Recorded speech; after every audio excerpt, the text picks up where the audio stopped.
السلام عليكم ورحمة الله وبركاته. الحمد لله والصلاة والسلام على أشرف المخلوقين وعلى آله وصحبه أجمعين أما بعد.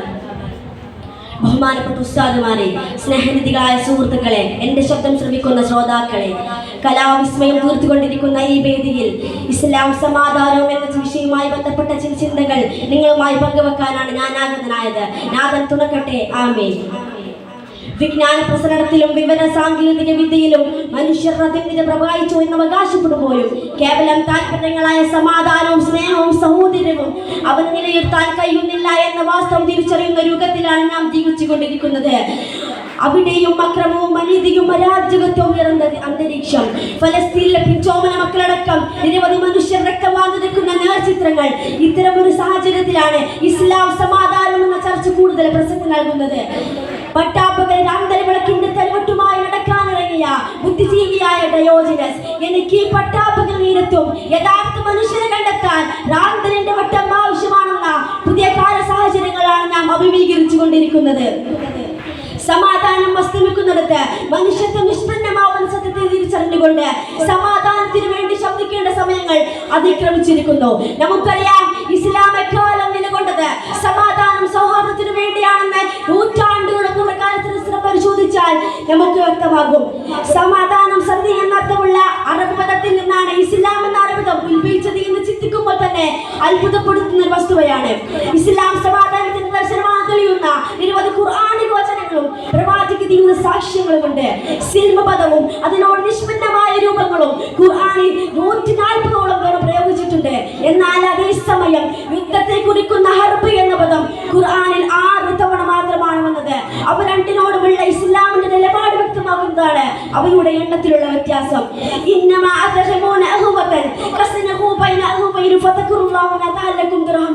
നിശ്ചയം വിശ്വാസികൾ പരസ്പരം സഹോദരങ്ങളാണ്. അതുകൊണ്ട് നിങ്ങൾ പരസ്പരം നന്മ വർത്തിക്കുക. തന്റെ കുടുംബത്തിലും സമൂഹത്തിലും മറ്റു സമുദായങ്ങൾക്കിടയിലും സമാധാനത്തിന്റെ വെള്ളരിപ്രവാഹം നിലകൊള്ളാനാണ് നാം ഓരോ വിശ്വാസിയോടും ഇസ്ലാം താല്പര്യപ്പെടുന്നത്. നിങ്ങൾക്ക് നിങ്ങളുടെ മതം, എനിക്ക് എന്റെ മതം എന്ന സമാധാനത്തിന്റെ വലിയ സന്ദേശമാണ് ഖുർആൻ തന്നെ പ്രചരിപ്പിച്ചത്.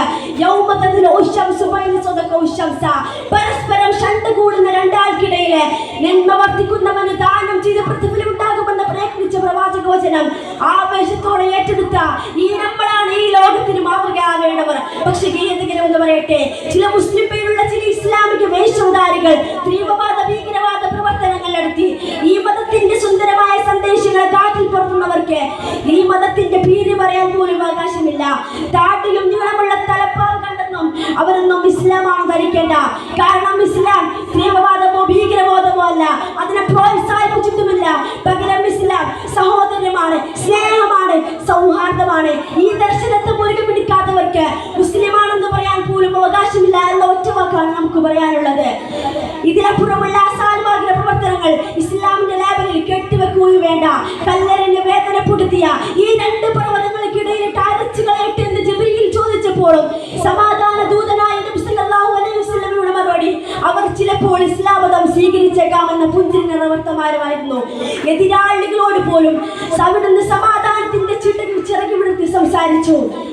എല്ലാവരോടും സമാധാനത്തോടെ ഇടവയെന്ന് പഠിപ്പിച്ച പ്രവാചകൻ അവസാനം ഇങ്ങനെയും പറഞ്ഞു, നീ നിന്റെ സഹോദരന്റെ മുഖത്ത് നോക്കി പുഞ്ചിരിക്കുന്നത് പോലും ധർമ്മമാണ്. ഇത്തരം വസ്തുക്കൾ പകൽ വെളിച്ചം പോലെ നിലകൊള്ളുന്ന സമയത്തും ഇസ്ലാം യുദ്ധത്തെ പ്രോത്സാഹിപ്പിച്ചു എന്ന് വിശ്വസിക്കുന്നവരോട് എനിക്ക് പറയാനുള്ളത്, അവർ ആ യുദ്ധ സാഹചര്യത്തെ കുറിച്ചും ചരിത്രത്തെ കുറിച്ചും പഠനം നടത്തട്ടെ എന്ന് മാത്രമാണ്. ആധുനികകാലത്തെ പ്രശസ്ത ചിന്തകനും ചരിത്രകാരനുമായ ഗിബ്ബൺ പറഞ്ഞതും അത് തന്നെയാണ്. മുഹമ്മദ് നബിയുടെ ചരിത്രത്തിൽ സമാധാനമല്ലാത്ത ഒന്നും കാണാൻ കഴിയില്ല. രണ്ടാൾ പരസ്പരം ആദ്യം കണ്ടുമുട്ടുമ്പോൾ സമാധാനത്തിന് വേണ്ടി പ്രാർത്ഥിക്കട്ടെ എന്നാണ് ഇസ്ലാമിക അധ്യാപനം. അതുകൊണ്ട് ഞാനൊന്ന് അവസാനമായ ഒരു വാക്ക് പറയട്ടെ, വാൾ കൊണ്ട് പ്രചരിപ്പിച്ച മതമല്ല ഇസ്ലാം. പരസ്പരവും സ്നേഹവും സൗഹാർദ്ദവുമാണ് ഇസ്ലാമിന്റെ മുഖമുദ്ര. തന്റെ അക്രമവും അനീതിയും അരാജകത്വവും കുടികുത്തിമായ ലോകത്ത് സമാധാനത്തിന്റെ വെള്ളരിപ്രവാഹമായി മാറാൻ നമുക്കാവണം. ഞാൻ തൗഫീഖ് ചെയ്യട്ടെ. ആമീൻ യാ റബ്ബൽ ആലമീൻ. വഅഖദാവാന അൽഹംദുലില്ലാഹി റബ്ബിൽ ആലമീൻ. അസ്സലാമു അലൈക്കും.